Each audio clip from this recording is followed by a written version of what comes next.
Gong Show won't be seen tonight, so we can bring you a very special episode of The Gen X Files. Welcome to The Gen X Files. I'm Jim. I'm Adam. And today's show is all about 18 again! 18 again! Exclamation point! Because Ah! I'm 18 again and I'm excited! My damn grandson be Wow. damned! Well, you know, all I can say is at least we had one good movie this month. No, two. Sorry, two. Freaky Yes, Friday was good two. too. It was such a long time ago, I forgot it existed. I mean, we're batting 500. That's not yeah, too that's shabby. not bad. Look, this movie is exactly what I was afraid this Yeah, movie was going to be. yeah. Which it wasn't bad like Father Like Son. No, it definitely was better than like. But it was just meandering and boring and utterly, completely pointless. and 100% forgettable. And poor George Burns, man. That is a huge disservice to George Burns. And poor George Burns fans who thought they were going to a George Burns movie and was instead presented with a third-rate George Burns impersonation for 90% of the movie. Yes, Yeah. it was like, oh, watch Charlie Schlatter's one-man show is George Burns Light. I love that they needed to convince you so much that they stuck him in the old-timey, like, 20s clothes. So stupid because he didn't wear those clothes. No. When he looked really stylish. He looked very stylish when he was himself. And the stupid thing is when he first became his grandson, he was kind of trying to assimilate, and he was wearing normal clothes, and he was trying to figure shit out. But instead, this movie went completely in reverse, where he just degraded. He just dissolved into old George Burns. Yeah. I mean, with the little... And it's like he didn't need to walk like an old man. He had a young man's body. No, they even had a whole scene about it. He doing cartwheels, jumping Yeah. and yipping and yapping. A whole long scene about it. But no, he had, I'm going to get, and I smoke my cigars, and I'm going to talk like this, and, yes, and I'm going to be, the crazy thing is, college kids, they just want to be old men. Yeah, Deep down, they just yeah. want to be old men, flappers, and doing old men things, and... Yeah. The problem is that it just didn't work. No, it just didn't work. Unfortunately, it didn't. And, no offense to Charlie Schlatter, he was fine. Look, the cast did what they could with what they were given. But Charlie Schlatter was like the prototypical Glenn Powell. Yeah. He was a kid that got discovered, and they desperately wanted to make him a star. Yeah, he had the look. He was an amalgam. He was a perfect mix of Patrick Dempsey and Matthew Broderick and Michael J. Fox with a little dash of Matt Dillon in there. None of the bad boy stuff, but just a little bit of the eyebrows. I swear to God, there were shots in this that they tried to make him look more feminine. Like his face was just like, it's like, wow, how much makeup did they put on him? He's a good enough, serviceable kid. Yeah. Look, I didn't mind him in this. But just like Glenn Powell, there's nothing special about him. There's nothing that's just like oomph. He doesn't have that thing that Michael J. Fox has. Yeah. That had a career that lasted until now. Still, yeah. Or Matthew Broderick, who had that thing. There Yeah. was something about him. Just because he has the look doesn't mean he's got that oomph. And it doesn't mean he's untalented. No, he's very talented. He's just bland as F. And what's the irony is that he is now very, very good at voiceover and doing animation. Amazing. Which and granted, he did have more of a career, and we'll talk about more, but like, it's just funny to me that it seems like someone grabbed him and goes, "You got the look, we're going to make you famous." And then he ends up doing voiceover. Well, also, I think there's another actor whose name escapes me who it was there's a lot of them. I mean, Kevin Bacon for a lot of his career, a lot of these guys, they just get it's just bad movie after bad TV show after bad. Yeah. And then at that point, nobody wants to watch you anymore. But good thing. Look, the kid's talented. He's older than me, probably. Older than he's 60. I just see him as the kid in this movie. But he tried really hard, and it's also his face, man. His smile. Yeah. There's something about his smile was very off-putting. Everything was kind of off-putting, man. Yeah. And like, also, again, no offense to Glenn Powell. I'm sure he's a really nice guy.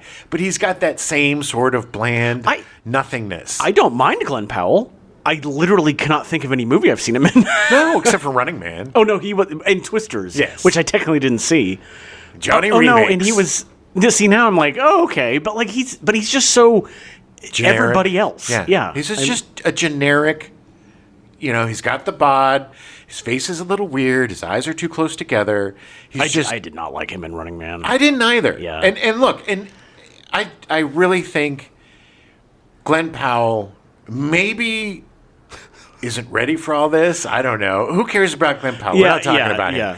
But Charlie Schlatter is kind of... he's starring in the remake of 18 again. Yes. At the age of 35. 35 again. Sorry.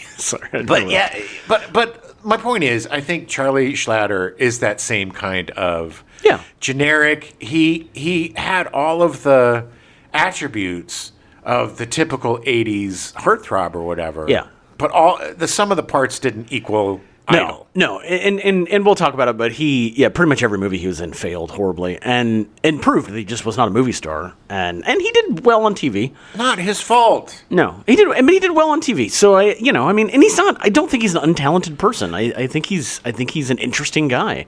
Look, you can't just judge him by this movie either. No. This movie wasn't written very well. It wasn't directed particularly well. Which is very sad. There's not much that happened in it. It was kind of creepy in the way that George Burns, for 80% of the movie, didn't give a shit what happened to his grandson. 40 minutes into the movie before he realized, oh, that means that my son is in my body and he's in a coma. This is like a half a Doubledoo-Switcheroo. Yeah. This is like a single do switcheroo because there's no other side, which is interesting to me because then you can just focus on one guy.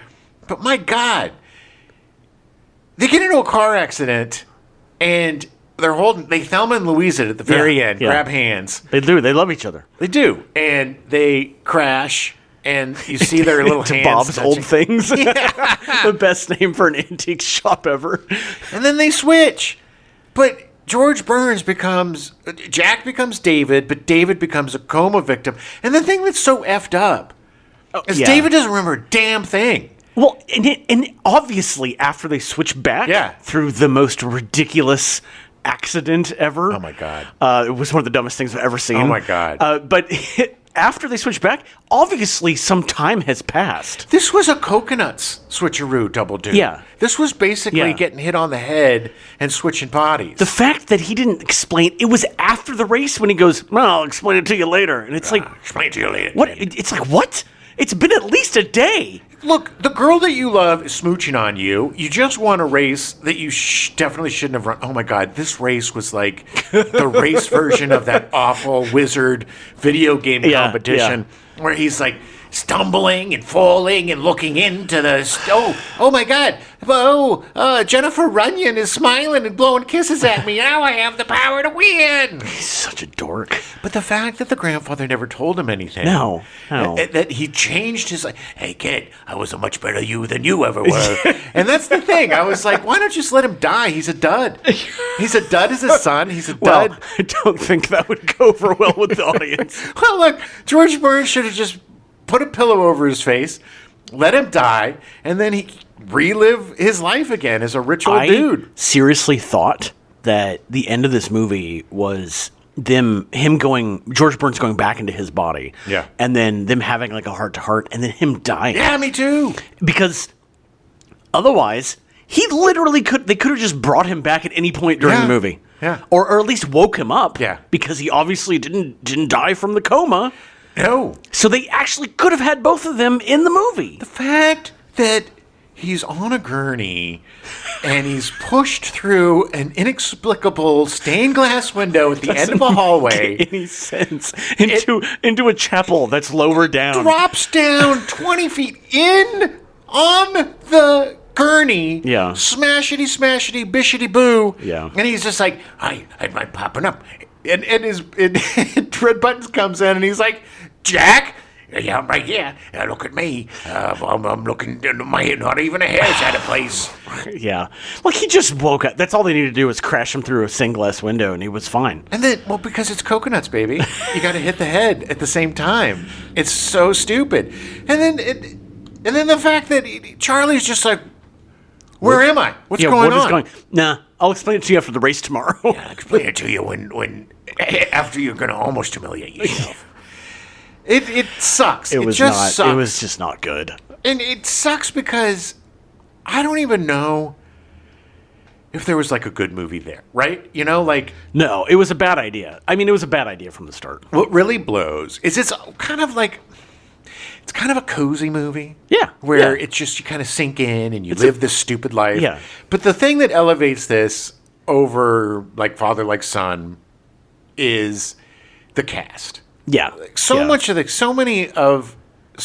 many participants in the cast were great 80s icons. Yeah. George Burns, Anita Morris, just, you know, she was the prototypical cougar, man. Oh, yeah. She's just an older woman that just oozed sex.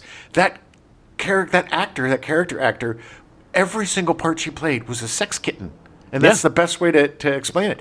You also have what I think is the most palatable performance by Pauly Shore. The greatest performance by Pauly Shore. The most contained, because there's no Pauly Shore in there. He's just a guy doing it. He was actually acting. He was acting. And granted, he's in it for 6 seconds. They also forgot that he was in the movie until the end. It's so great. Like, holy shit, suddenly he just shows up. I think they forgot, too. Yeah. And he just shows up at the race, and he and Jennifer Runyon are hugging all over each other, and they never met.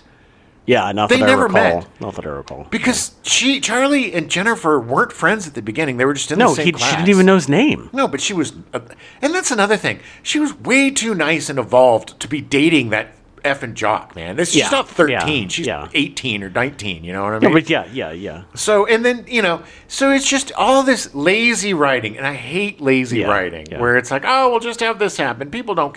When you start saying, people don't pay attention to that kind of crap, you're losing. Yeah. And unfortunately, getting a movie that's all Charlie Schlatter playing George Burns with a smidge of George Burns voiceover. Yeah. And the voiceover jokes were fairly funny. You know, it's just his gags and stuff that's, you know... Yeah. But that's what... I could just go watch one of his specials. Yes. Okay. And you could actually watch him, because that's part of his charm. Yeah. He's a charming... He's got the wink and the nod and the, you know, like, There is something about George Burns that's magical. Yeah. That's the only way I can say it. Because I remember as a kid loving George Burns. And the guy, since I started watching him, was probably in his 70s, you know? At least. And so I was in love with a 70-year, 80-year-old, 90-year-old man and his comedy. And everybody just loved George Burns. He was a national treasure. If there ever was a person that was perfect for that word, it was him. And this movie, this wasn't his last movie, was it? No. Okay, good. I mean, technically, no. Okay. We'll talk about it. Okay. But he, you know, because that would have been really sad. But, you know, and also basing a whole movie on a song, a 10-year-old song that barely cracked the top 100. So bizarre. So absolutely bizarre. But I guess, man, this also killed the Doubledoo-Switcheroo renaissance. Yeah. Well, I mean, there were better movies that, you know, that had come out. I mean, Vice Versa had come out just before this, not too long before this, and then Big came out after, and kind of made you forget about everything. Well, except for the remake of Freaky Friday, most of the Doubledoo-Switcheroos are like single guy and married guy switching. The one with Justin Bateman. Justine his sister, Bateman? Justine Bateman. No, with Jason Bateman. Yeah, and was it? Was Deadpool? Was it him? Ryan Reynolds? Yeah. Oh, yeah, I know who you're talking about. With the horrible movie. Ryan Reynolds, yeah, where one of them's like a porn star and the other one's like his family man. Well, one of them is a lady. You don't think he was a porn star? No, I think he was. I think he was in porn in it. I think so. Yeah, right, I don't remember that. Anyway, but yeah, but they'd stopped doing. They started expanding the Doubledoo-Switcheroos to, you know, other. Yeah, well, that's what I mean. Killer, non-killer. Everyone wanted to be more like Big because Big made a ton of money, right? And there's like 17 again with I think it came out in like 2009 with High School Musical guy. Right. The guy with the crazy jaw now. Yes. Oh my God, I can't think of his name. Oh, yeah, that was with he and Chandler from Friends, right? Matthew Perry? Yeah, wasn't it Matthew Perry? Maybe. I don't know. That movie was awful. It was bad. It was very awful. We're thinking of Zac Efron. Zac Efron, thank you. Zac Efron, 17 again, which was him essentially just becoming 17 again. Or like 13 going on 30 with Jennifer Garner. Mm-hmm. Like, so they really don't do the switcheroo anymore. It just really isn't a thing. Well, they don't do well. The last interesting one that I did like Freakier Friday, what I saw that. I thought that was fun. Yeah. But the last one that I thought was interesting was Freaky, the one with, the horror movie, Vince Vaughn. You know what's crazy about 17 again is Matthew Perry and Michelle Trachtenberg were both in it. Oh. And they're both dead. Wow, that's crazy. This movie killed them. Yes, it did. All right, anyway, let's get into it. Take yourself back to 1988. Yeah, baby. March 24th. The first McDonald's restaurant in a country run by a communist party opens in Belgrade, Yugoslavia. It was later followed by one in Budapest, and in 1990 in Moscow and Shenzhen, China. Yeah, I was there in Moscow before. I told the story where the food was so bad in Russia. I lost so much weight, and then we flew in and out of Finland. And so after all this time in Russia, we go to Finland, and man, oh my God, we're going to go to Pizza Hut for dinner. Right. And on the way to Pizza Hut, I stopped at like a hot dog stand and got a hot dog. I stopped, I think, at McDonald's and got a burger. Oh, yeah. And then went to Pizza Hut and then got ice cream and then got something else. But it was it was like being on a desert island and then eating the greatest food I've ever had. And I got to tell you, man, the fast food in Finland, at least back then, was exceptional. Sure. I think most of the fast food in other places than America is exceptional. Finland was remarkable, dude. It like the taxis had computers in them in the 80s. It was like Johnny Cabs. Yeah, exactly. But it was like going into a futuristic world or something. Yeah. Well, hey, this is what happens when you have socialized healthcare. Yeah. Where's Finland now? Well, they're doing well. Damn it. April 1st, a bus carrying 54 passengers falls into the Han River in Seoul, South Korea, killing 19 and injuring 35. That's funny. Did they all switch bodies? They did, right as they landed. They all held hands and they all switched bodies. Then they died. I'm not even in my own body. The 35 that were still alive got very confused. Yes. April 5th, Kuwait Airways Flight 422 is hijacked while en route from Bangkok, Thailand to Kuwait. The hijackers demand the release of 17 Shiite Muslim prisoners held by Kuwait. Kuwait refuses to release the prisoners, leading to a 16-day siege across 3 continents.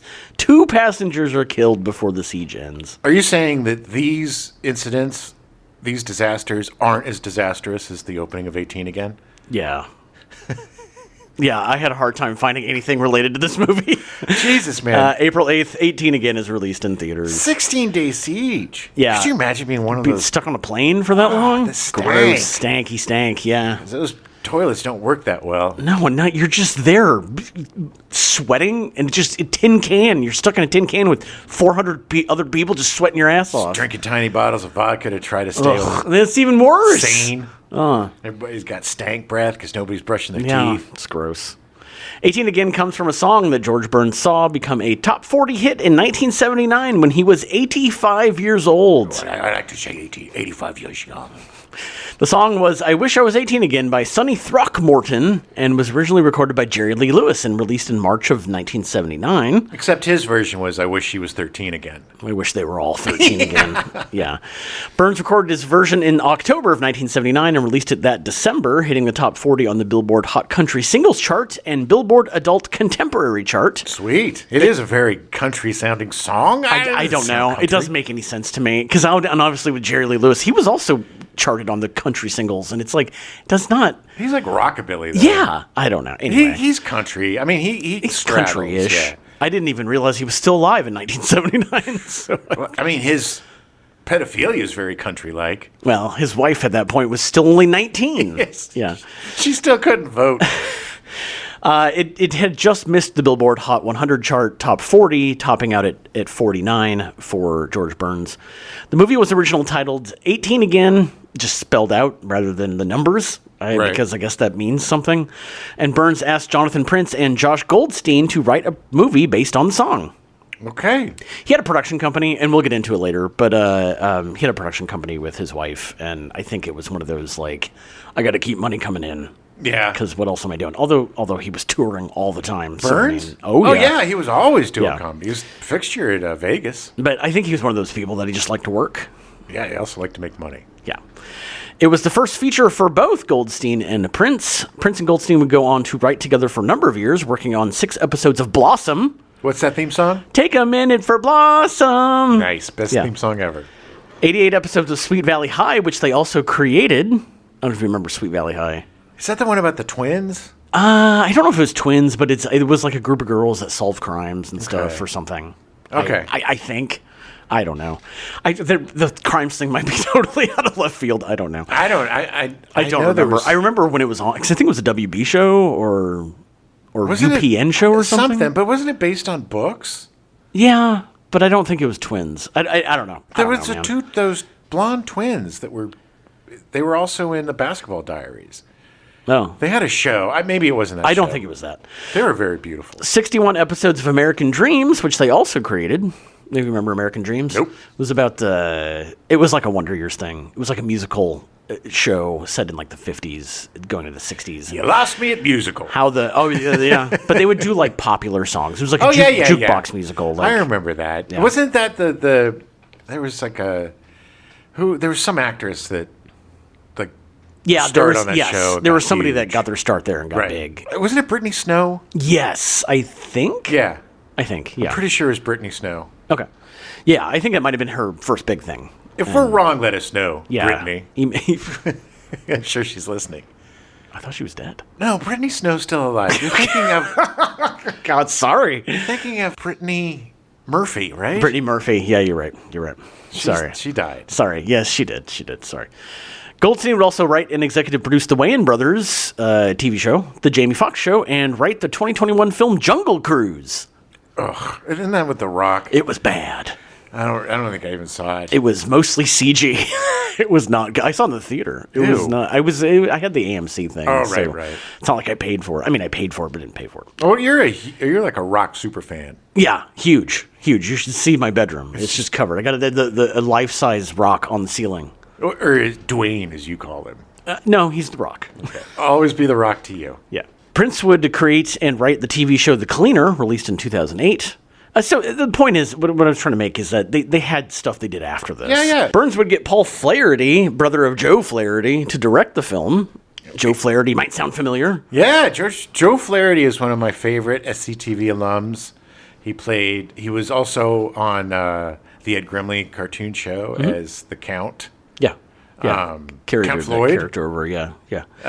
Love him so much. He was also the guy that gives Michael J. Fox the letter at the end of Back to the Future. Yeah. So Paul Flaherty came from SCTV as well, but he was a writer. He wrote 26 episodes as well as writing 39 episodes of SCTV Network. Yeah. From 81 to 83 and 18 episodes of SCTV Channel from 83 to 84. Well, they sure just wrung out everything, every last drop of SCTV. They did. He would get started in directing with an episode of SCTV Channel, Oliver Grimley, with Ed Grimley playing a version of Oliver Twist. I don't know if I've ever seen this stuff. I need to see it. Watched this. Did you? It was weird, but it's literally just Martin Short as Ed Grimley playing Oliver Twist. Well, they did that too with Who's Afraid of... No. Of Whatever Happened to Baby Jane. Yeah. They did that with... It was Ed Grimley and his brother, played by John Candy, who had the same Oh yeah.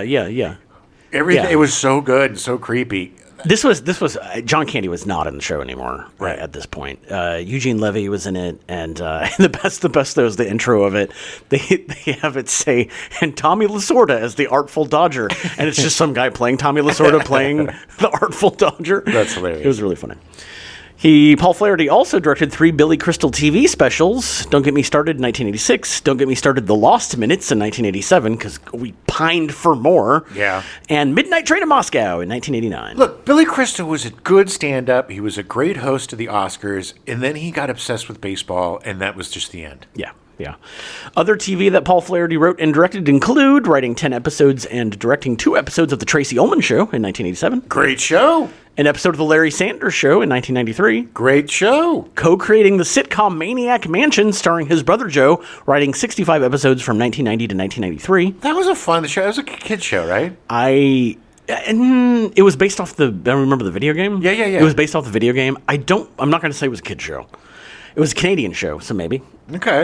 But they also have all 3 seasons of it on the Internet Archive, and I downloaded all of them. Nice. I need to watch that. Yeah, I've never seen it, so I'm curious. I'm pretty sure. I was a huge Joe Flaherty fan. Flim? Flam. I I was a huge Joe Flaherty fan. Say that 3 times fast. Joe Flaherty fan.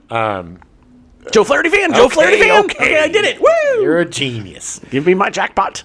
So I try to watch anything that he was in. Yeah, I loved the video game. The NES version in like '89 or whatever before the show came out. Oh yeah, I loved it. It's a good game. Yeah, he also wrote 22 episodes of Muppets Tonight from 1996 to 1998.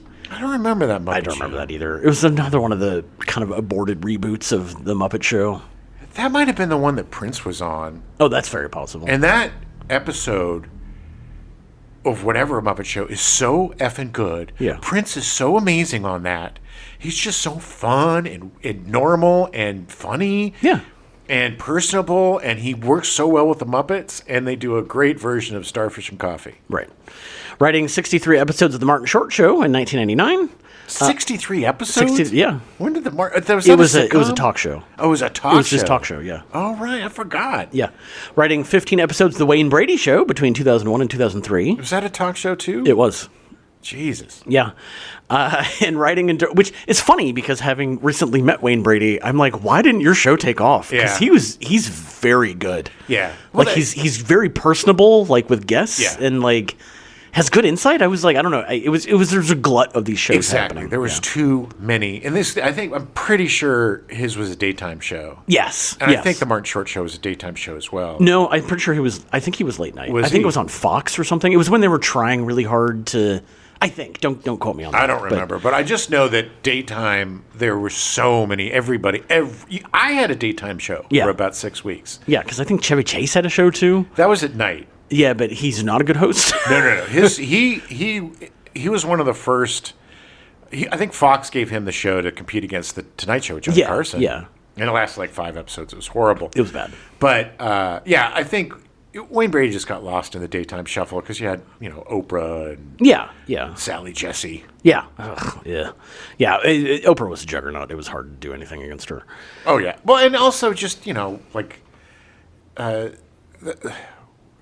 Ricky Lake. I mean, everybody had a show. There was like 1,000 shows. Donahue and it was just everybody had a show. Yeah.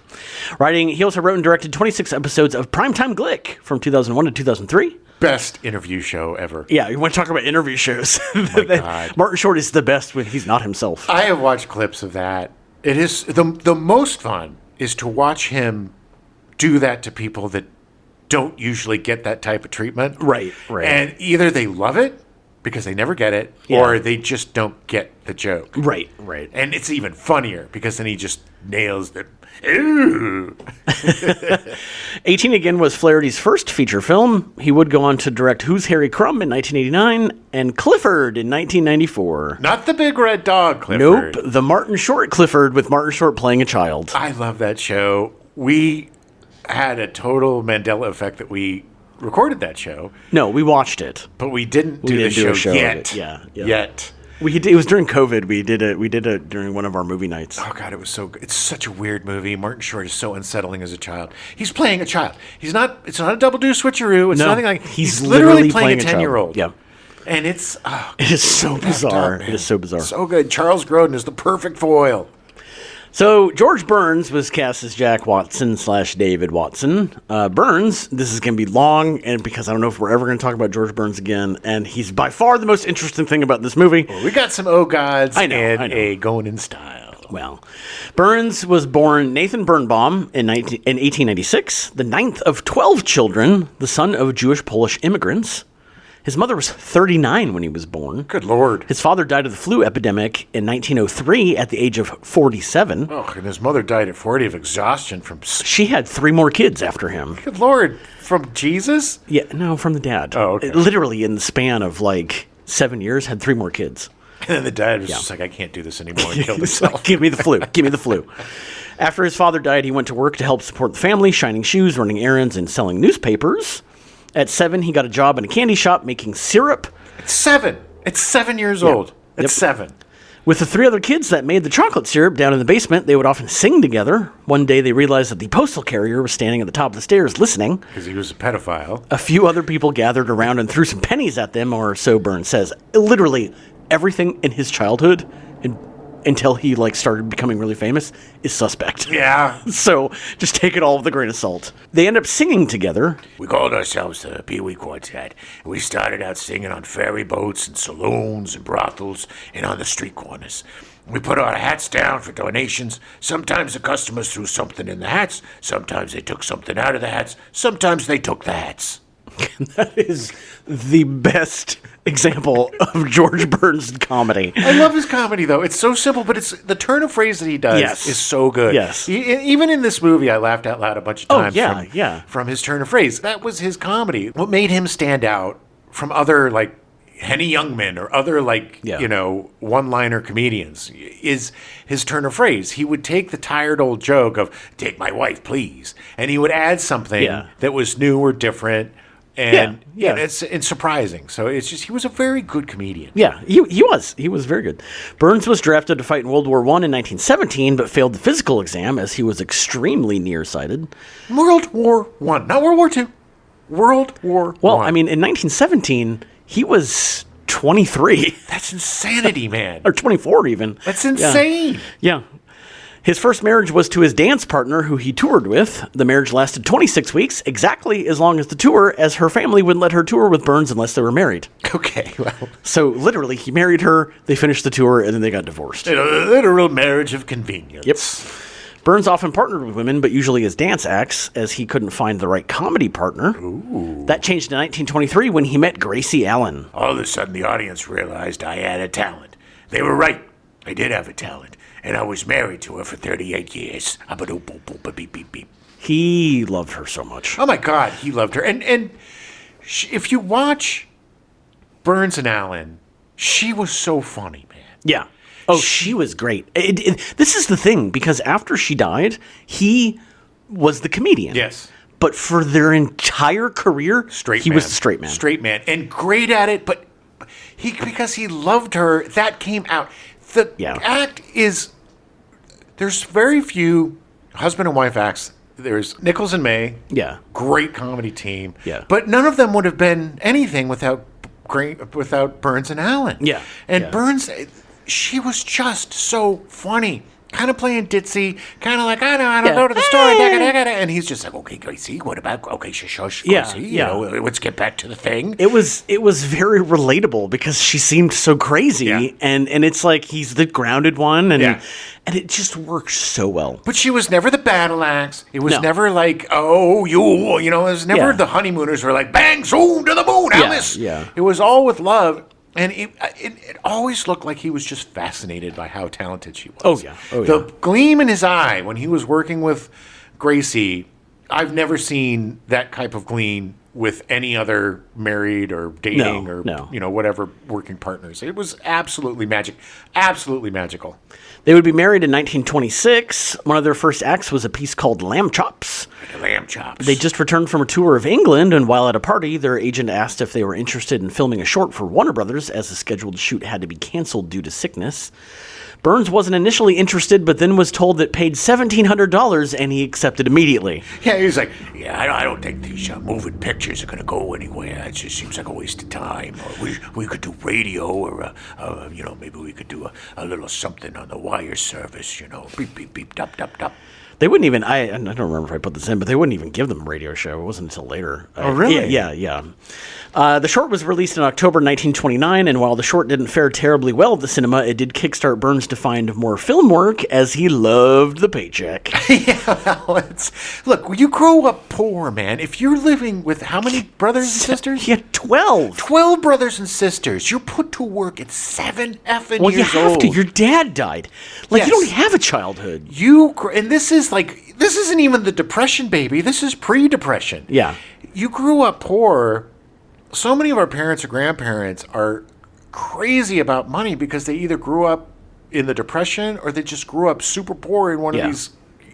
It's so rare, too, to have a Polish Jewish family have somebody. It was usually the Catholics that were doing like 15. I guess they were doing their part to populate. She was just exceptionally fertile. But I guess my point is, when you grow up that poor, money has a different meaning. Yeah. And you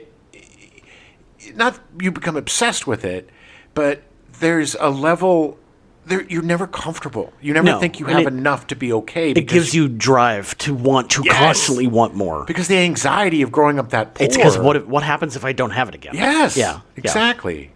No, my grandmother, who was a teenager during World War II in Germany, had that same problem, but with food, because they had so little food that every time I saw her, it was, you're going to eat 20 pounds of food right now. Yeah, and you're going to eat it all. Because if you might not have it tomorrow. Yes, and don't waste it. Yeah. Paramount would snap Burns and Allen up and create dozens of shorts. They would work with legends such as Bing Crosby, W.C. Fields, Jack Benny, Fred Astaire, Joan Fontaine, Bob Hope, and Eleanor Powell. Wow. Like just all the biggies. In 1938, they were working on a project with Bing Crosby, but the comedy didn't quite fit Burns and Allen's style, so they rewrote it to be for two men, and it became Road to Singapore, the first of many road movies with Bing Crosby and Bob Hope. We're going on the road. It just amazes me that was originally a Burns and Allen project. And then it was, one of the most popular. Huge. Yeah, huge. For like 20 years, they made so many of those movies. Burns, on the other hand, didn't make another movie for almost 40 years after that. Good Lord. Yeah. During this time, Burns and Allen became very successful on the radio. They started by being comic relief for band leader Guy Lombardo, but in 1932 found their own radio show. Most of their shows were just adaptations of their stage performances. They were also well known for outrageous publicity stunts. Allen had a long-running gag that she couldn't find her missing brother. She would appear on other radio programs just to find her missing brother. It culminated with a show at the Hollywood Bowl that her brother was actually attending, and it pissed him off so much that he actually stopped talking to her for a while. Oh, no! It went on for like 8 months, and he was like, I'm right here. Stop.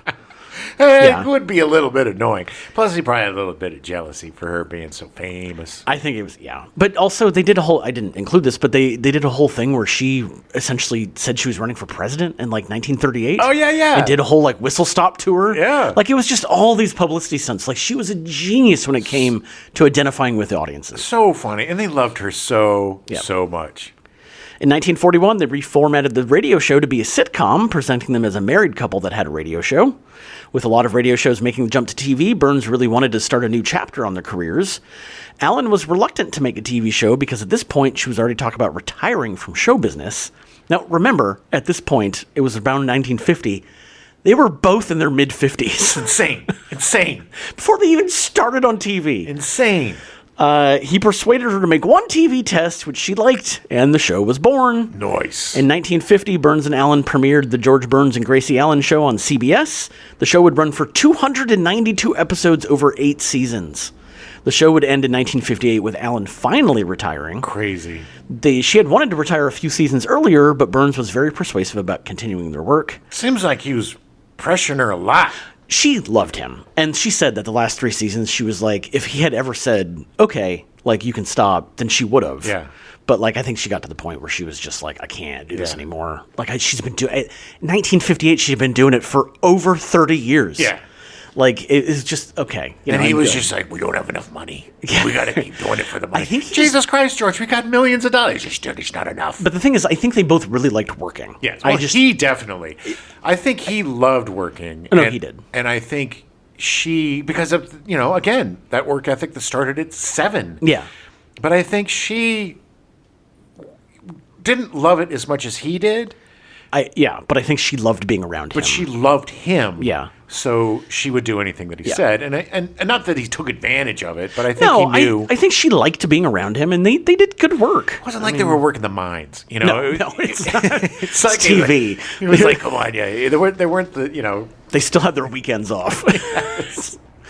With Alan retiring, they tried adapting this show to The George Burns Show, but it only lasted 25 episodes. The show had everything it needed to be successful except Gracie.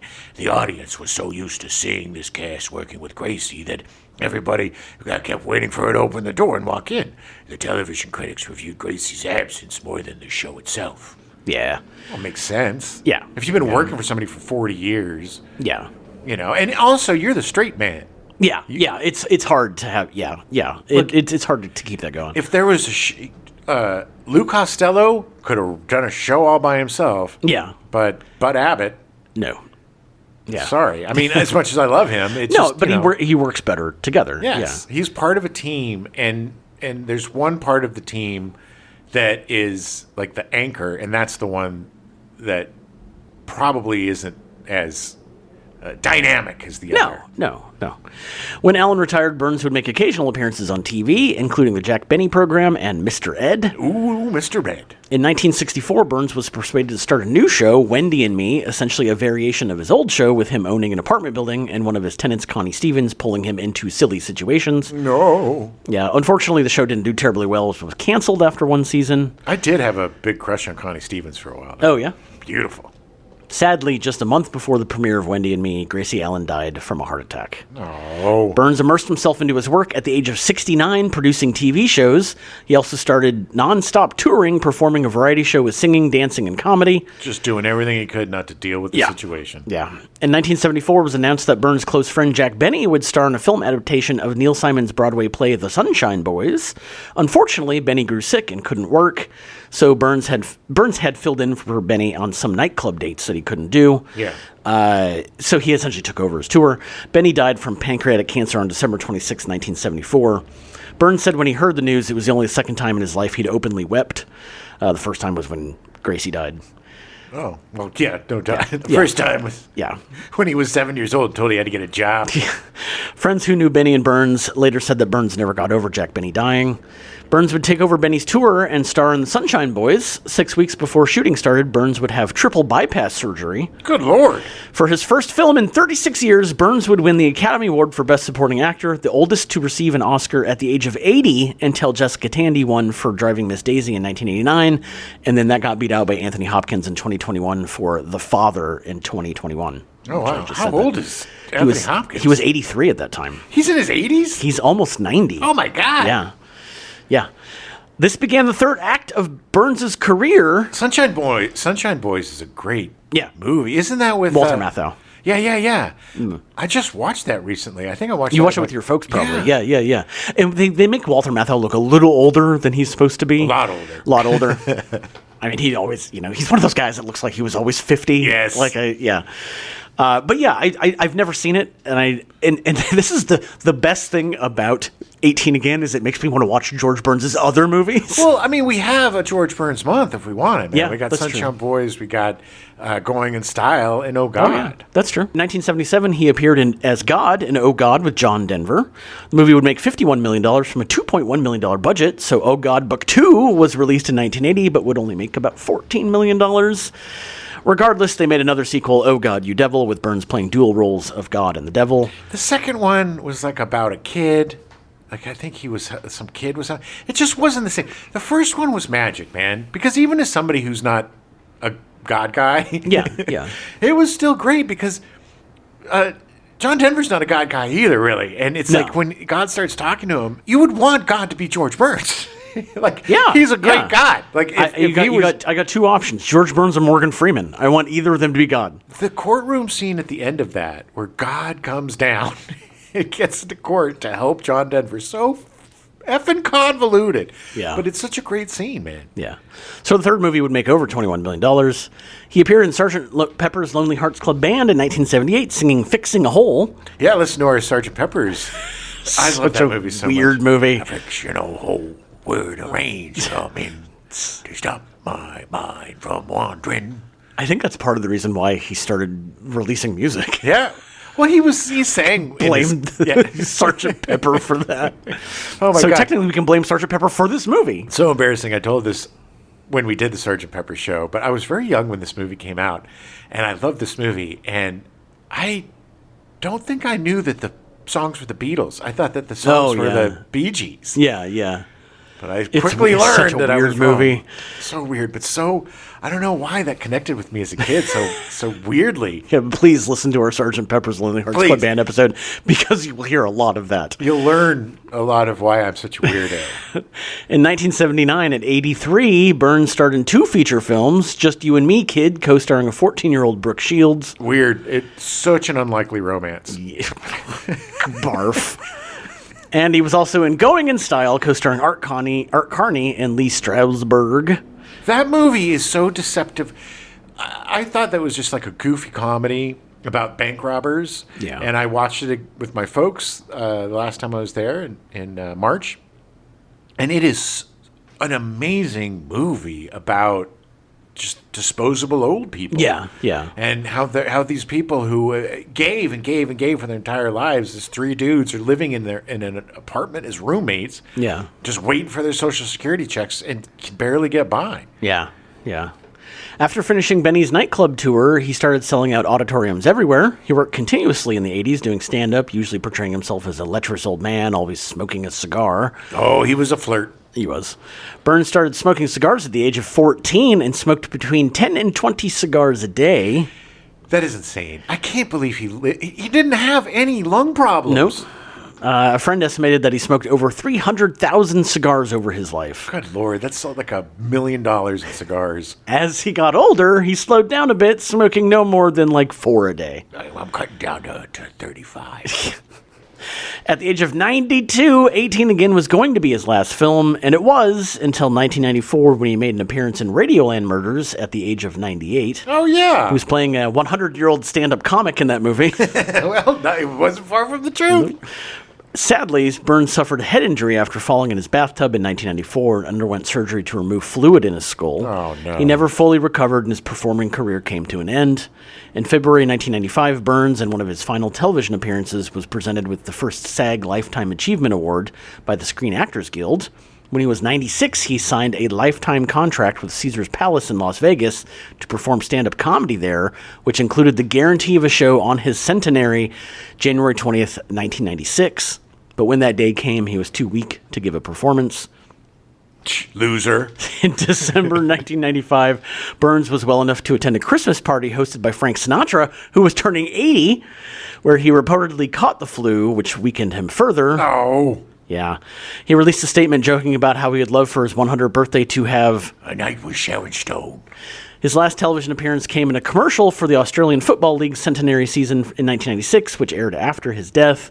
On March 9th, 1996, Burns died in his Beverly Hills home of heart failure. He was interred next to the love of his life, Gracie Allen, with her finally getting top billing. Oh. Yeah, they put him on top because he always said she always wanted to be first. He never remarried, right? Nope. Yeah. And we have now talked longer about George Burns than he has screen time in this movie. Oh, my God.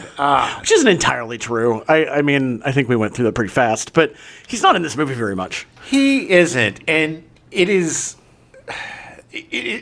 the fact that the moments that he is on screen are so dynamic that it kind of makes the rest of the movie without him. Yeah. You're just waiting for him to come back. Yeah, exactly. You're just waiting to get more George Burns. Because I'm sorry, watching a young man win over a college by being an old man is the stupidest thing in the world. Yeah, it's not. You guys, we should have a depression party. Let's do it how we did it back in the old days. Yeah, I'll cook us up some shoes. We need some shoe leather. Leather, yay. That sounds great. You're a genius. We love you. Charlie Schlatter was cast as that young man, David Watson. Schlatter auditioned for his high school's production of Oliver to impress a girl. He ended up being cast as Oliver Twist. Very impressive. Yeah. While at college, Schlatter grew an interest in music, learning to play the drums, guitar, and piano while writing songs. That's impressive. During a performance in 1987, he was spotted by a casting director and was asked to audition for Bright Lights Big City, eventually being cast as Michael J. Fox's brother in the movie. Yeah, that was Michael J. Fox trying to be a cokehead. Yeah, it's not a very good movie. 18 Again was only his second film. That same year, in 1988, he starred in Heartbreak Hotel, directed by Chris Columbus, co-starring David Keith and Tuesday Weld, with Schlatter playing a kid that kidnaps Elvis to impress his mom. Okay. Do you sounds ever really see Heartbreak convoluted. Hotel? No, I don't think so. I missed that one. Yeah. In 1989, he co-starred with Kylie Minogue in her film debut in the Australian romance drama The Delinquents.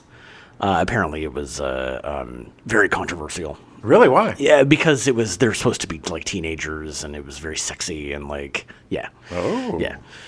Unfortunately, after that, most of his film work was pretty bad, appearing in Police Academy Mission to Moscow in 1994. That was like, what, the 6th or 7th movie? Fourth. It was the fourth movie. Ed in 1996 with Matt LeBlanc and a chimpanzee. Oh, my God, so many chimpanzees. And that was like the Moscow thing. As soon as Perestroika hit, everything was Moscow, Moscow, Oh, yeah. Moscow. Yeah, We were so just enamored with Russia. Yeah. He was also in White Rush in 2003, co-starring Judd Nelson, which was his last film. Judd Nelson's last film? No, Schlatter's last film. Schlatter. Yeah. He has not been in a movie since then. I was a huge Judd Nelson fan. I have no idea White what Rush that was about... cocaine? No. God, I read about it, and I thought I put it in here. River rafting? No. White supremacy? It was something about drugs, but I don't know if it was about cocaine. White Rush wasn't about a racist fraternity? No, that was 18 Again. Right, that's true. Oh, there was a black guy in there. He was the black guy was a dick too. He was one of the guys that he was writing the papers for. He was one of the top 3, the triumvirate of a-holes. There was an Asian guy, too. Mm-hmm. But the Asian guy wasn't an a-hole. He was good. He was nice to him. Yeah. Luckily for Schlatter, his film career didn't really matter because he flourished on TV, including playing Ferris Bueller in the 1990 Ferris Bueller TV show, which ran for 13 episodes, and co-starred Jennifer Aniston. Ugh, that was so bad. Did she have her real nose then, or did she? I don't think she got her nose job until, well, I don't know. You know what's crazy? Is she played the part of the sister, the same part that Jennifer Grey played. Both got nose jobs. Yeah. After playing that part. You're obsessed with talking about their nose jobs. Well, it's because it's unfair. Because it's totally unfair. Because Jennifer Grey's nose job ruined her career. And Jennifer she got her nose job later. I know. And Jennifer Aniston's nose job made her career. Because she got it early before everyone knew who she was. I just don't think it's fair that poor Jennifer Grey got ostracized because of a nose job. She shouldn't have gotten it. She was popular and famous because of her nose. No, cut och her nose to spite her face. Well, Jennifer Pretty sure we make that joke every time, too. Jennifer Aniston definitely needed a nose job. Schlatter was also in 137 episodes of Diagnosis Murder from 1995 to 2001, replacing Scott Baio when he left the show. Thank God. He was acting opposite Dick Van Dyke. Apparently, he only acts around people that are 100 years old. Yeah, well, it's his favorite. Dick Van Dyke's son was also on that show. Yeah. Yeah. Yeah, he was, there's also some TV movies he was in, but he was like he was a doctor. There was like a counterpart. Right. But he was in the show forever. I mean, it did really well. I'm a doctor, and I'm going to, hope we don't switch bodies. If we do, I got some experience I think being my old. mom was a big fan of Diagnosis Murder. I think a lot of moms were. Yeah. But Schlatter's real bread and butter was voice acting, starting in the early 90s, appearing in dozens of TV shows and video games. Nice. His first voiceover gig was on Captain Planet and the Planeteers in 1991. Was he Captain Planet? No.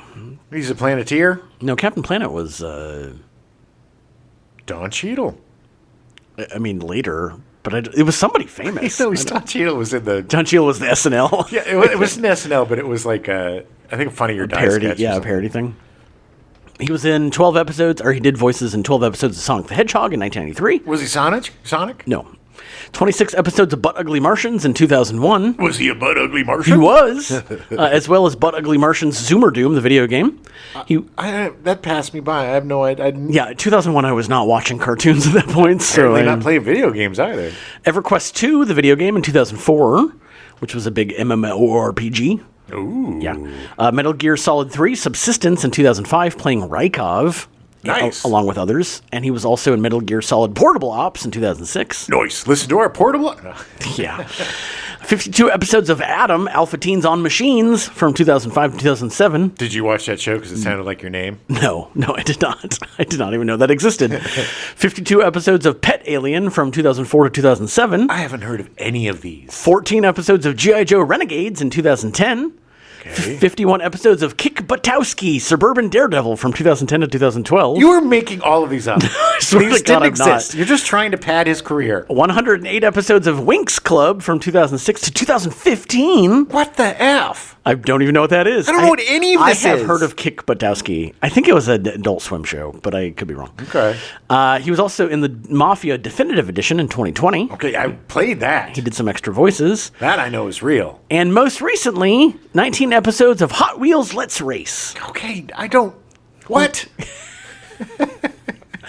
How do you make a Hot Wheels show? The other thing is that, and I didn't include this because I didn't realize it until after, but in 2018 he was diagnosed with a very rare form of leukemia. Oh. And essentially it's uncurable, but it's treatable, and he takes pills every day. He essentially does chemotherapy every day. Good God. And he's continued to work. He's worked for the last 8 years. Good for him, but he's got to just be nauseous all the time. It's just not fun. Sucks, man. I don't know what's worse. Well, I guess death. But having to live with cancer for your whole life and just knowing that it's like sword of Damocles, it's just swinging right in front of you. And at any moment, it could just drop. Yeah. I can't imagine, man. Yeah. Jesus. Tony Roberts was cast as Arnold Arnie Watson. Not to be confused with Tony Robbins. No, Tony Robbins, who has gigantism and he's a self-help guru. Self-help guru, that's right. I'm Tony Robbins. I'm going to teach you how to be you. Roberts is best known for his collaborations with Woody Allen, the biggest being Annie Hall in 1977. Well, he's got that Woody Allen kind of delivery and voice. He's like the kind of Jewish New York. Yeah, he's just kind of, Woody, what are you doing with that underage girl? She's 17, but an old soul. She's also my daughter. Why? This is the 7th movie we've made about you dating somebody that's a third your age. Woody, are you trying to tell us something? Don't read into things. He also appeared in Play It Again, Sam in 1972. He was also in the Broadway play in 1969, earning a Tony nomination. Nice. He was. Did he go up there and go like, "Nice to get the award named after me"? His name's Tony. He didn't win. Oh. So no, he didn't. It's because that was his speech was going to be, and they were like. He was also in Stardust Memories in 1980, A Midsummer Night's Sex Comedy in 82, Hannah and Her Sisters in 86, and Radio Days in 87. Radio Days was pretty good. I don't know, man. I enjoyed the early Woody Allen comedies, like Take the Money and Run and Bananas and Everything You Want to Know About Sex But Was Afraid to Ask. But these like middle-aged talk fests. Yeah. I don't understand why people are just so enamored by them. Same. It's just two guys talking. I literally have never gotten into Woody Allen because that is what I thought he did. And I just didn't care. I mean, I don't know. I've seen Annie Hall, I've seen Hannah and Her Sisters, and it's fine. Yeah. But goddamn, they just talk forever. I don't know. I think people... Just quit dithering and just make a decision. Jesus Christ. I think people just decided he was a genius at some point and went with it. He was also in Serpico in 1973, The Taking of Pelham 123 in 1974. Oh, I love that movie. Just Tell Me What You Want in 1980, and Amityville 3D in 1983. That was so bad. He was really good in this movie. My favorite scene in this whole movie literally was between Schlatter and Tony Roberts when... he was thinking he had to take over the company, and Schlatter is technically his dad, but he doesn't know it. And he was like, "Yeah, I just devised this thing that we can increase production by 23%." And he's like, "Well, why didn't you present this to your grandpa or your dad?" I did. He's like, "I did. He just told me to go to sales." But like the depth of his performance in that short scene was so good. It was great, and I will give it to this movie that they didn't make him an idiot. And I love the fact that the son was actually good at the job and the father recognized it rather than he's like, oh, he's going to kill the company and then I got to give the company to the grandson because of bumblers. He just was like, you got to do sales and that's it. And he's like, well, that's not what I want to do. And I can be better in other things. We also realized that Tony Roberts looks like Ron Perlman without the gigantism. He looks like he's related to Ron Perlman in some way. It's like if you just unpuffed Ron Perlman's face and shrunk it down a little bit, You have Tony Roberts. Tony Roberts is the shrinky-dink version of Ron Perlman. He was in the sun a little too long. But he's just one of those guys that is just talks. He's like a Woody Allen. He definitely the voice is like caramel, and I could listen to him for hours. Yeah, he would be great like reading books. Yeah. He's just got that 70s way of Oh, talking. yeah. It's very, very it's soothing. You can see why Woody Allen cast him so much. Yeah, because he had that. You're right. It's like his conversational gravy. It just Yeah. It enhances it, and he's just really good. He's very good at being. With the Woody, because it's with the Woody Allen, it's like, what are you doing? It's always like, oh, God, I'm so good, got so much anxiety. And good. Just calm down, pal. Yeah. Ugh. Sadly, he died of lung cancer at his Manhattan home on February 7th, 2025, at the age of 85. Oh, man. You should have smoked cigars. Would have lived to 100. Miriam Flynn was cast as Betty Watson. Oh, Betty. That was the mother, Tony Roberts' husband, and Schlatter's mother in this. Yes. Flynn is best known for playing Cousin Catherine in the National Lampoon's Vacation films. She's so good at them. She's so good. She is a great character actor. Yeah. She's great in this because if you watch her performance, she knows something's off. Like, Yeah, she can tell that something's weird. There's a lot under the surface of her performance in this movie. Yeah. Much more than this movie deserves. Yeah, But that's if true. you watch her, there's a lot going on. She really did some work on this, needlessly so. But Right, I'm very impressed. And same thing with Vacation. It's a very thankless role because, the whole big thing is, Randy Quaid's all gross, He's just disgusting. a big nerd. But she has to be somebody. She's so likable, and you kind of understand why she's with him. Yeah. And that's hard. Anybody that pretend Yeah. that Randy Quaid is somehow palatable, oh, that's some acting. Yeah. She's really good. I've Great. always liked her because of the Vacation movies. Yeah. And it was like, I want to see her in more stuff. And she has been in a ton of stuff. Oh, what? Great character actors work constantly, Yeah. and she is great. She's also well known for voicing Grandma Longneck in 10 of the Land Before Time movies. Yeah, my favorite series. She was a part of Second City in 1975, working with Shelley Long, George Wendt, Andrea Martin, Catherine O'Hara, and James Belushi. It shows. She's got those Yeah. improv instincts, comedy instincts that you can tell that she comes from an improv background. Yeah. Flynn was a regular on the Tim Conway Show in 1980.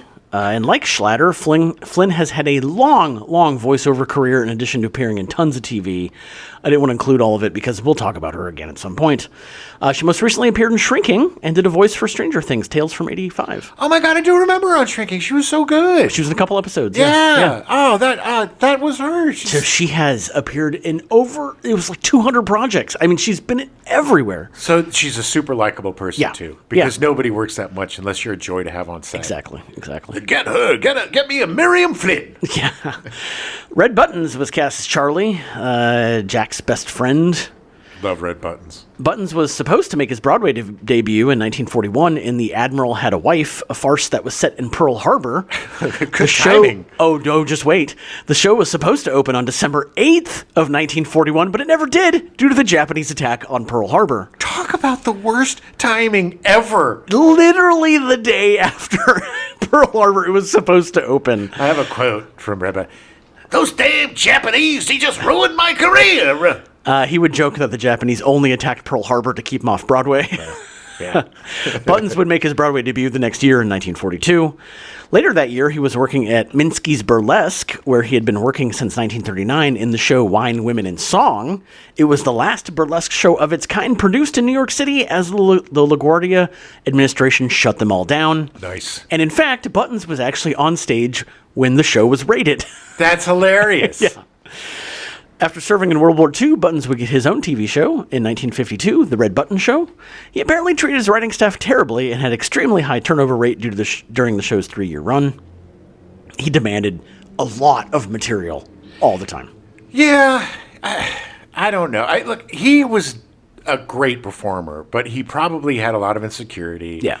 And there was so much competition back then. Yeah. Well, that's what he was constantly like, I need fresh material. I need fresh material. And I think he would just run his writers to the bone. Also poaching writers from other shows. Yeah. And it was a cutthroat business.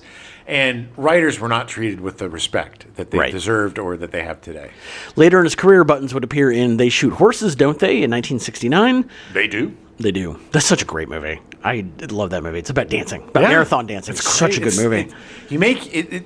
I always thought it was about, like, how the government goes and culls the wild horses. But then I realized it. Then I found out and watched it, and it was about dancing. I always thought it was about horses that break their legs, and it's like some little kid's like, but they shoot them, right? Yeah, they do. They do. It's such a good movie. The Poseidon Adventure in 1972. Oh, yeah. Isn't he? Oh, no. He's not married to. I look skinny in the water. No. He was also in Viva Knievel and Pete's Dragon in 1977. Oh, you remember Pete's Dragon? Oh, yeah. Wasn't that like part animated, part? Yeah. The dragon was animated. The dragon was animated, but everything else was live, yeah. Chomps, or Chomps, in 1979. The hell? I don't know. I tried to look up to see what it was. I don't remember. It's about dogs, I think. Well, it sounds like it. Yeah, it's about something about dogs. Canine, something, police society. I think it was a sci-fi thing. I don't know. He was also in When Time Ran Out in 1980, another dinosaur movie. thing? No, disaster movie. Oh, okay. Yeah. In the 90s, he appeared in 5 episodes of ER. Oh, so heartbreaking. I just rewatched that. And so he was like his wife is one of Dr. Carter's first patients. Oh, yeah. And he kept being like, she's going to be okay. She's going to be okay. Definitely not going to be okay. Oh, no. And he kept coming back later after she died. He was like, you lied to me. You lied to me, Dr. Carter. You're not a good doctor, Dr. Carter. And to the point where Dr. Carter like hated him. Oh, no. It was such a good arc. Wow. But he was so annoying on the show. Well, you killed my wife, Dr. Carter. He's like, I didn't kill her. You did. Wow. I don't know if he said that, but wow. It was really, really, like, it was such a great dramatic turn for him. He's a good dramatic actor, too. Yeah. Most comedians are. Yeah. Because comedy is hard and drama's easy. His last acting role was in 2002 on an episode of Presidio Med. Buttons died of complications from cardiovascular disease on July 13th, 2006, at age 87 at his home in Century City, Los Angeles. Did not know he lived until 2006. Neither did I. Yeah. Well, good for him. I mean, everybody's just a kid compared to George Burns. Since he lived to be, how old, 100? 87. Oh, George Burns was 100, yeah. You didn't make it to 101, right? No. Just 100. It was 100. It was a few months after his 100th birthday, I believe, if I remember correctly. Yeah, we were all just fingers crossed, baby. Yeah. Just a few more days, Mr. Burns. Anita Morris was cast as Madeline, the sexpot younger girl for Mr. Burns. Younger, yeah. Anita Morris, man. I love her so much. Morris began her career performing in Broadway musicals, including Jesus Christ Superstar, Seesaw, and Nine, for which she received a Tony Award nomination. Nice. She seems perfect for Nine. Yeah. During the 1980s and early 1990s, she played guest roles in sitcoms and dramas, including Miami Vice, Who's the Boss, Murder, She Wrote, Cheers, Melrose Place, Matlock, Tales from the Crypt, Murphy Brown, and A Different World. Yeah, she was on she had a big career. In 1984, Morris was featured in the Rolling Stones music video "She Was Hot." Yep. She played a sex pot all the time. She was, that's the term back then, was sex pot. Sex pot, yeah. She had her breakout role in Ruthless People in 1986. Playing a sex pot. Listen to our Ruthless People episode. Her final film role was in Radioland Murders in 1994. I bet she was playing a sex pot. Along with George Burns. Oh. She developed ovarian cancer in 1980 and was given only 5 years to live, but went on to live another 14 years before her death on March 2nd, 1994, 12 days before her 51st birthday. Good God, all these poor people living with disease their entire, for so much of their life. For 14 years to be living with ovarian cancer. That's crazy. God, man. And again, just the all right, is it today? Is it today that it's going to flare up? Is it today? Pauly Shore was cast as Barrett. Shore started as a stand-up at age 17 due to his mother owning the Comedy Store in Los Angeles. Yeah, Mitzi Shore. Mitzi Shore is the godmother of comedy. Every single comic from the 70s and 80s was shepherded by her and by the Comedy Store. And unfortunately, her Nepo baby Yeah, well, yeah. All right, we'll get into it.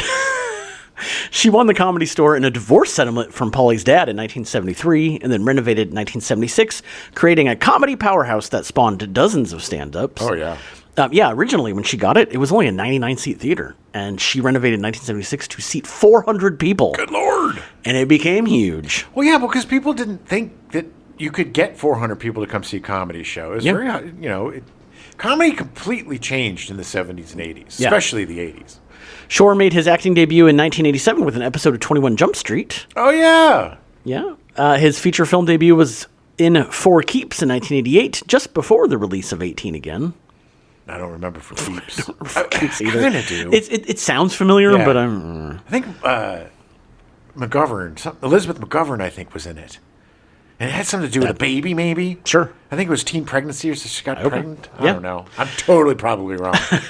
His appearance as the stoner dude in Encino Man in 1992 led to him appearing in a ton of dumb comedies, including Son-in-Law in 1993, Barf. In the Army Now in 1984, Double barf. Jury Duty in 1995, Triple barf. and Biodome in 1996. One of the best movies I've ever seen. Quadruple barf, because that had Stephen Baldwin. He most recently appeared in a short film called The Court Jester, with Shore playing Richard Simmons. He also has been doing bits online playing Stephen Miller. No, really? Yeah. Does not do a very good Stephen Miller. Simmons denounced the short, saying he didn't give permission shortly before he died. Yeah. Yeah.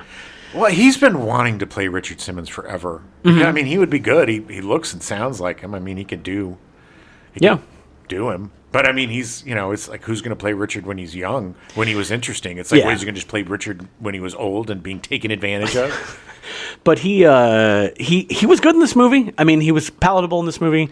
I really honestly think it was MTV that ruined it, because he became a VJ and he did the whole stoner shtick. And then they picked that up for Encino Man, and then it was just career downfall. That was the time. One of the heydays, because, I mean, it's always been that way. But that time when he came up stand-up wise, that was the time where there were so many stand-ups that had a hook or a shtick.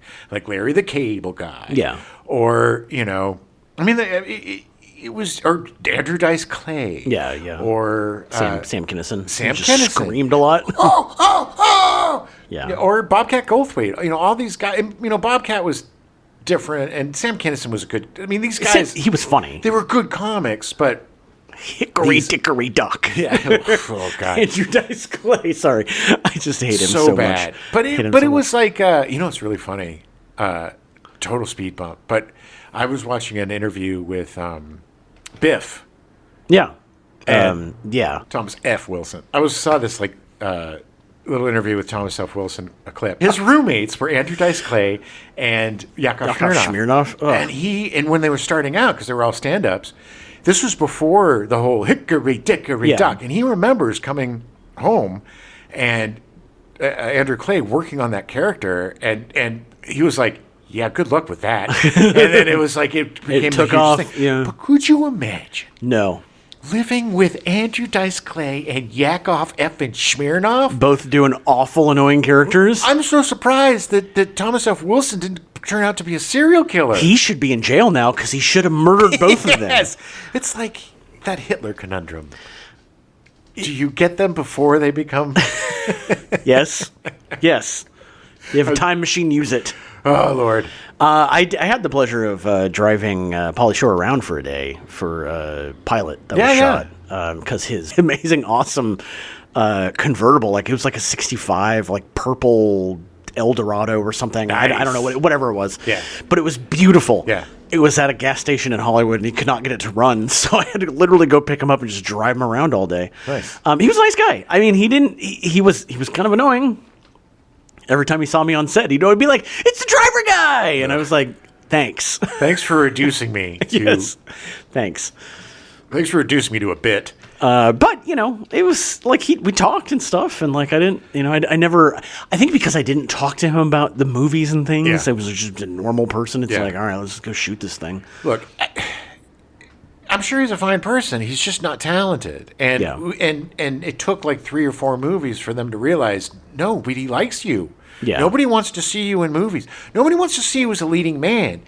He was fine in this because there was no shtick. Yeah. It was just his fey little art friend. Yeah. Who helped him paint. And such a thankless role, too, because once George Burns got his, what's this, the earring? And why do you do all the grunt work, all the shit work for him, and blah, blah, blah. Yeah, it's like, I don't know, because he's my friend, you big ass. Yeah. And the fact that, like, he treated him so crappy, and he's still there. And what really sucks for Pauly Shore's character, and probably he was cut out or whatever, but I only remember him in 2 scenes, or 3 scenes. Like the beginning when he comes into the house, and he's like, "Why are you so mad at me?" Because he doesn't know that he's his friend. Yeah. So there's 4 scenes. There's like the scene that sets him up, that scene, the scene at the the painting. The mural. Yeah, I don't know how to paint the mural. And then they forget about him for an hour. Yeah. And then they bring him back for the race, and he inexplicably is best friends with Jennifer Runyon. Yeah, the thing I remember most about him in this movie is the scene where they're all bullying poor Charlie Schlatter, and he opens the door and then just turns around and closes it and leaves. It's like, yep, that's pretty much the character. I don't want a part of that. No, thank you. Yeah. Oh, things that could have been. Yes. Well, if it tells you anything, Mitzi didn't leave the Comedy Store to him. Really? Left it to his older brother. Well, yeah. I mean, look. Who's a producer? Like he never did stand up and stuff, but he was the businessman of the two of them. Yeah. Well, look, I mean, it's got to be. It had to be tough for Pauly Shore to grow up in that comedic environment. Well, yeah. I mean, you're seeing all these amazing people that are so much better at everything that you do. Yes, and then you get up there and. People are like, okay, I guess we have to clap because you're Mitzi's son. Yeah. So you never know. Yeah, you can never know if you're actually good or not. He's not. I can tell him right now. Pauly Shore, you are not good. Ouch. Ouch. Lovely man. Yeah.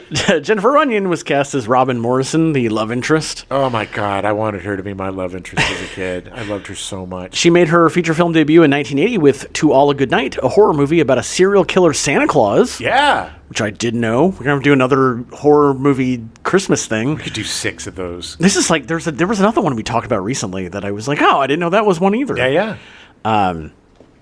She appeared on the soap opera Another World between 1981 and 1983. Let me guess. She did 460 episodes. I don't know. I couldn't find a number count.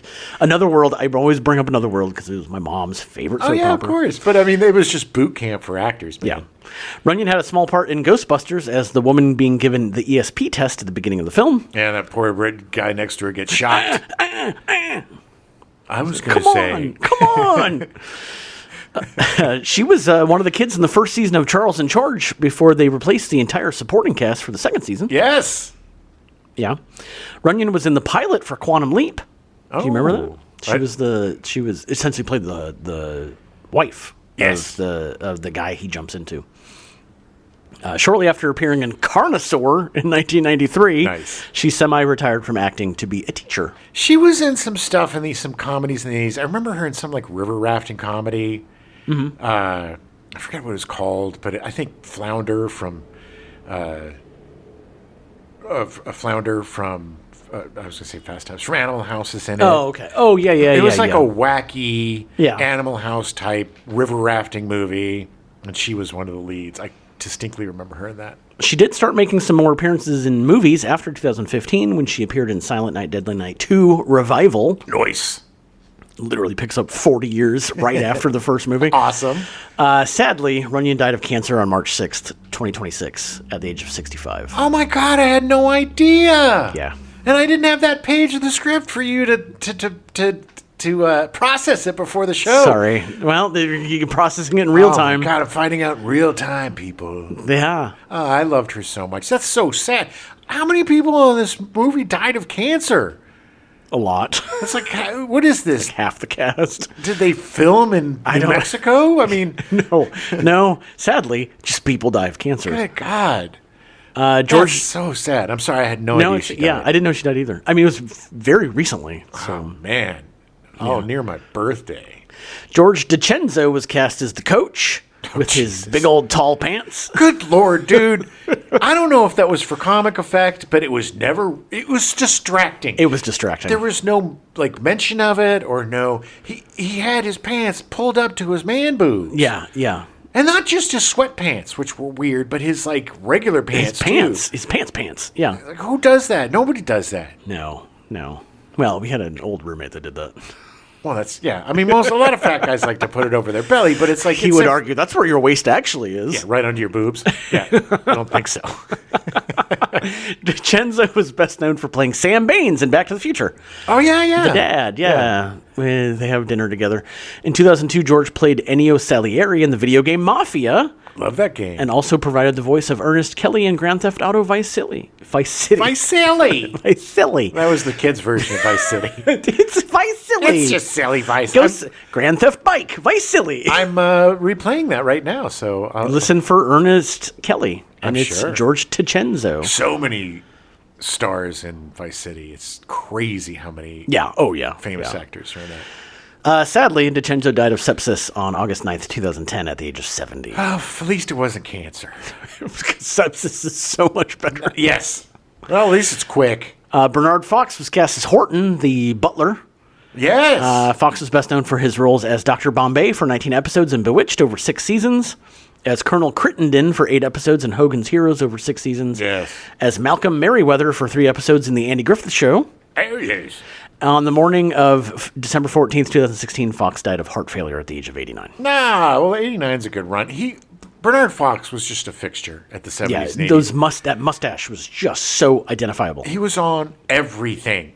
And Rainn Wilson could be his child. Yes. If Rainn Wilson had a crazy mustache. If he grew that crazy mustache, it literally could be his kid. If they do a Bernard Fox biopic, they have to cast Rainn Wilson. Well, they're doing a remake of 18 again, so maybe he should play Bernard Fox. Definitely. I'm just kidding. They're not. Why not? It's such a great movie. So there were some cameos and smaller appearances from Kenneth Teagar from Just One of the Guys, Lethal Weapon 2 and 3, and Primal Fear. He was the gross teacher. So gross. So gross, man. Just hitting on Jennifer Onion in front of everybody. Not only hitting on her, but humiliating her. Yeah, making her look dumb. You're stupid. I can help you with your paper. Let me just touch your arm. I can give you some... So gross. I can give you some private lessons. Anthony Stark, who appeared on Seinfeld as the third-person speaking character Jimmy in the 1995 episode The Jimmy. Oh, yeah, isn't that great? Anthony Stark was Russ, the bad guy, the antagonist in the movie. Oh, right. He was in a ton of stuff. He's still acting, and we'll cover him more. He's got one of those faces oh my God. that I feel like I looked and looked and looked, so I was like, what do I know him from? And I think it might be this. Yes. Because he just has one of those faces. He does. And he's also the generic 80s douche. Yeah. The college douche that's like the bully and the athlete and, the guy with TWS, tiny wiener syndrome. And he was fine, but it's the most thankless role because it is, you could put this role up against 10 different movies and it's the exact same part. I felt bad for him, especially after he got beat up by Charlie Schlatter. Yeah. And he's bleeding, and in front of all these people, he's just like, you'll see at the race tomorrow. And it's like, oh my God, you sad, pathetic person. Yes. Like, it was so pathetic. And he's trying to get Jennifer Onion. He's like, come on, Robin, come with me. And she's like, no, you weirdo. I'm done with you. It's just such a sad part. Well, it's funny because of, I don't know, we're much more empathetic these days than we were. Yeah. And the comeuppance just doesn't hit the same way as it used to. Yeah. Like, I still love justice in movies and stuff. But this movie, he was a dick, but he was also the frat president. And that was the other thing that was humiliating, too. He's like, I'm a president of this fraternity. Yeah. They're like, not anymore, asshole. We had a vote. And God. The kid was good because I thought he was going to go get a gun and come back and shoot the F out of everybody. Okay, shoot up that was my joke was that, and then he turned around and shot up the McDonald's because he was so mad about everything. He went to San Ysidro and it was like F everything. Oh my God! But he did a good job of playing that thankless part. And I think he did give it more depth, which is why that I didn't. It's not like it was like when he was being dragged off by his friends, Yeah. and he was sad and pathetic. It Yeah. wasn't like I was like, oh yeah, F you, man. It was like, oh my God, that's just so sad. So embarrassing. So embarrassing. Which is just a testament to how good an actor he is. Yeah. Because if you take that part, which is so goddamn generic, and is in every one of these movies, and is written exactly the same, and give it something else, then it stands out. Yeah.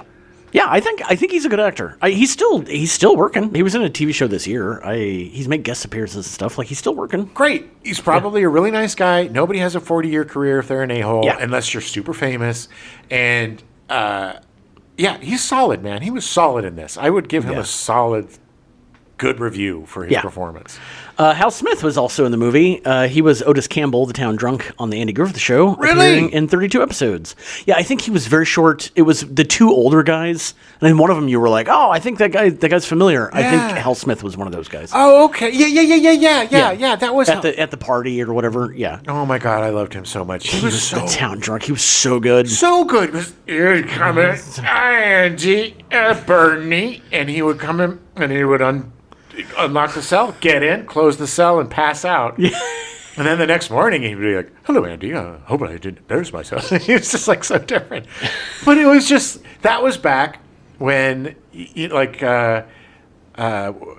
drunk was funny. You know? You could play drunk that way. Foster Brooks was a comedian, an older guy, who made his entire act was, he was drunk the entire time. Oh, yeah. And then we realized alcoholism is a disease and it wasn't as funny anymore, so... Yeah. Also in the movie was Earl Bowen, the doctor from the Terminator franchise. Yes! He plays Robin's dad. Yeah. In that weird dream sequence. What? It was so weird because he's old, and all he could do was make jokes about how much older he was. Well, it was also... It was a dream. And look, I get it. They ham-fisted those in there so there was a way to get George Burns in the movie. Yes. For a couple more. We could squeeze a few more seconds of him in there. A few more scenes, yeah. But it was, even though it was a dream, they didn't know that he was George Burns. They thought he was Charlie. They thought it was Charlie. But they were looking at him like he was an old man. Well, that's why he was making the jokes like he was an old man. It was off-putting. It was gross. It was weird. The whole scene was weird. It did not hit No. the way that they thought it was going to. No, it did not. The film was shot in Los Angeles and released on April 8th, 1988, less than a month after Vice Versa, and just 2 months before Big with Tom Hanks. Really bad spot to be in. The movie was most likely just kind of lost in the shuffle. Yeah. Because I guarantee you that the trailer for Big was out and that people were like, I'm going to go see that movie instead. Well, yeah. I mean, look, Tom Hanks wasn't a big star. No. He was a medium star at that point. Yeah. And no, he was not huge. Big made him big. people loved him from Splash. Splash was the first, bosom buddy, Splash. But he was the goofy guy. Yeah. Like he wasn't. But the Big was. Oh man, he showed his range. Yes. Yeah. I mean, Big is an Astoundingly good movie. amazing movie. It is perfect. It's another perfect movie. It is. Although It I'd is. like to see it today. There's probably some stuff that doesn't wash, but I watched it during the lockdown, and I'm pretty. To me, it held up. well, but we definitely we're going gonna to cover it. I mean, Yeah. you have to. It's by law. Yeah. 18 Again would only make $2.5 million at the box office, making it a huge box office flop. Yeah, I don't know what the budget was. There's no record of it, which usually means it was a lot and did not make it any money. It was more than $2 million, that's for sure. And it's because it was a bait and switch. People were like, well, we thought we were going to see George Burns, but here we're stuck with this kid doing a third-rate George Burns impersonation for an hour and 40 minutes. The critics were not kind to the film. Roger Ebert gives the film a score of 1.5 out of 4, comparing it to Like Father, Like Son and Vice Versa, calling Vice Versa the best of the three by far. He stated, The whole project seems to be enveloped in a miasma of good intentions and heartwarming sentiments. There's no edge, no bite, and none of the inspired body language that made Vice Versa so special. The movie makes no attempt to really imagine what it would be like to inhabit another body. It just springs the gimmick on us and starts unreeling its sitcom plot. He's absolutely right. you kind of turned into Jiminy Glick there. I did. But he's right. I mean, he's spot on. He's 100% spot on. Janet Maslin was critical of the film for leaving George Burns in a coma when that's who the audience wants to see, and says that it isn't successfully aimed at anyone in particular. Yeah. There's never been a remake or a reboot of this movie. There is a Korean TV show called 18 Again. Yes. Which I looked up because I was like, oh my God, did they remake this movie? No. Funny enough, it was a remake of 17 Again, Oh, the God. movie we talked about earlier with Zac Efron. Well, that makes sense. Yeah. Well, this movie, if you're going to do a double switcheroo, you need the two. Yeah. I mean, the fact this movie was lost from the beginning because of the fact that he was so excited to be 18 again and didn't even think about the fact that his 18-year-old son is 18-year-old grandson is going to die. Yes. Like it is like the fact that he suddenly was like, "Oh my God, David!" Wait a minute. There's somebody else who's supposed to be in this body. And then he goes and talks to him, and like well, it also made so many weird choices because hey, look, Big is an anomaly because there's no switcheroo. It's just he gets big, so that makes sense. Yeah. This movie, if you switch bodies, you got to show both bodies. You can't put somebody in a coma. That's bullshit. It's and the fact that they could have had, I don't know if it's just because he was 92 and he just couldn't do a lot of scenes, but like if that's the case, then don't do this movie. No, come up with something else. What we wanted to see was him playing Schlatter. Look, we were like, oh man, George Burns playing an 18-year-old? Yeah. That's going to be hilarious. Yeah. But we didn't get that. No. We got George Burns in some creepy dream sequences. And then, making these weird godlike entrances. Every time they showed him, he was backlit, and it was like, oh. Yeah. Like, especially at the end when he came in, and the father's like, oh, no, you're alive. Yeah. He's just like, and he's got that stylish suit on and those gold glasses. And he's definitely not wearing that stupid little tie. No, and the suspenders and the tweed and yes. And then Schlatter's performance with his little hunched shoulder. If somebody, I was at college, And somebody came up, oh no, we're not going to do that kind of party. We're going to do it like back in my day when everything was different. And oh, the broads were this and the broads were that. And it's just like, shut up, man. Who are you? Yeah. What are you? What are you? Yeah. Are you a time traveler? Yes. I mean, this is the first time that I've agreed with the toughs. Yeah. That they should have beat him up. Because it's just, Well, that was the whole sequence at the... Oh, we didn't even mention the Dickies. The Dickies are in the movie. The Dickies! The Dickies are amazing. The Dickies are one of my favorite punk bands. The last time I saw the Dickies, the lead guy got so drunk he passed out in the second song. Yes! That's what... This was like 10 years ago. Yes. So he was in his 60s. It's insane. They go to that and they're hanging out and he's all freaked out because it's like, this is music? And despite the fact that he's alive and he knows that music exists. Yes. But then he's like with the other guy's girlfriend. And as much as Russ is a dick, they were dating. Yes. Of course you're going to attack the guy that's trying to steal your girl. Yes, and being a real smartass about it, every too. right to do it. Yeah. Yeah, in the poker game, we all knew that was going to come to whatever. And then just the stupid, like, I'll tell you what. Yeah, make it when you forget about the whole poker thing, and we'll make it $1,000, and I'll beat you in the race.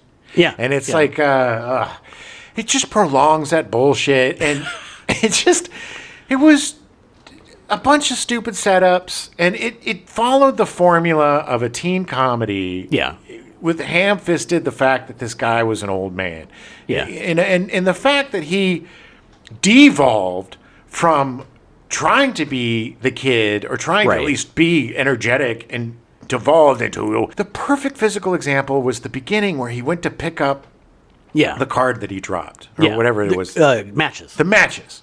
And he goes down like he normally goes down, holding his back or whatever. And then he's like, drops the matches again and shoop. Picks it up because he's spry young. And then he runs to the track and does cartwheels. 75 cartwheels. And then, nope. Then he pulls his pants up, he hunches his shoulders, and he's an old man. It didn't make any sense. No. I don't understand why it devolved. It was just bad direction. Because they needed the juxtaposition of like, oh, the old man's ideas in the old way is somehow better. Which they can do, but he doesn't have to physicalize that. No, he doesn't, because nobody, I swear to God, dude, if anybody came up when I was in college and was, hey, what's up, fellas? Oh, ship, and a doop. What you gonna do? Smoke my cigar? Yeah.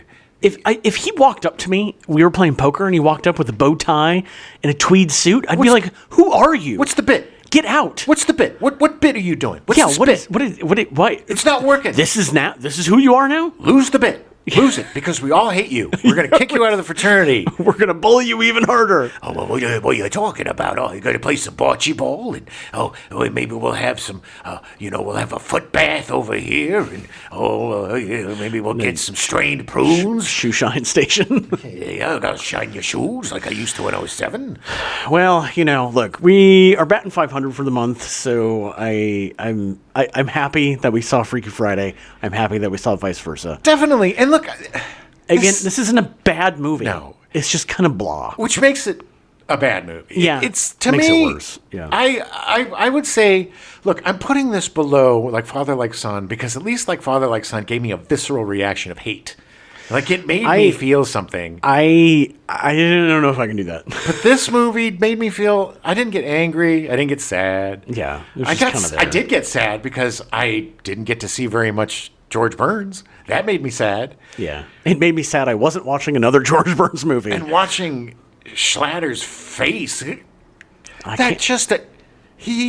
just close your effing mouth for 5 seconds, dude. Close your mouth. Just close your mouth. It's an oral medium. They couldn't see her face, Jim. Explain it. It's all teeth and mouth. Just watch 18 again. Ah. Yeah, too much teeth. Too much teeth. Eyes, everything. It was so big. It was just too big. He was just too big. I don't believe this is streaming anywhere, so I don't think you can even watch it if you want to. Don't bother. Watch other George Burns movies. Tubi has 3 or 4 of the Burns and Allen show. Oh, wow. Old, obviously, but they have a George Burns in concert from 1982. There's this really bizarre documentary about him that was released in like 1997 or something. Really? Shortly after he died. It was just not set up well. Was it a hit piece? No, it was just not. It's just kind of bland. Oh, okay. I mean, it's like reading the Wikipedia page. Right. I mean, it's not, Yeah. Look, George Burns comes out fine in this movie. Yeah. George Burns is George Burns. It's just too little of George Burns. Yeah. You just get enough tease of George Burns to be like, I wish there was more George Burns. Yeah. Because I'm just going to say George Burns 1,000 times. Yep. Because I love saying George Burns. But, yeah, go watch The Sunshine Boys. Or go watch Going in Style. Or go watch Oh God. And have a beautiful time with George Burns. And, give this movie a PASS. Yeah. All right, we'll be back next week with the Stepdad Show. We'll talk about some other Doubledoo-Switcheroo movies. Yeah. And, there's not a lot, but we'll talk about some. There's very little ingenuity and very few fresh ideas in Hollywood. So we're due for another 6 or 7 Switcheroo movies. I think we're due for another adaptation of Vice Versa. Yes. Hey, look, they could do it, Who would you like to see in a Doubledoo-Switcheroo? Well, let's save it for next week. Yeah, so we'll think about some pairings of Doubledoo-Switcheroos. Yeah. And we'll come up. And if you have any ideas for Doubledoo-Switcheroos. Email us at genxfilespodcast@gmail.com. And we will read yours on the air. Yes, we will credit you and not steal your idea. No, we'll totally put you on the air and let you and talk about your awesome ideas. We'd love to have more audience participation. Yeah. All right, we'll see you next week. I don't want to hit a lady, Horton, but I wouldn't mind hitting her. Nothing funnier than abuse jokes. They were, what?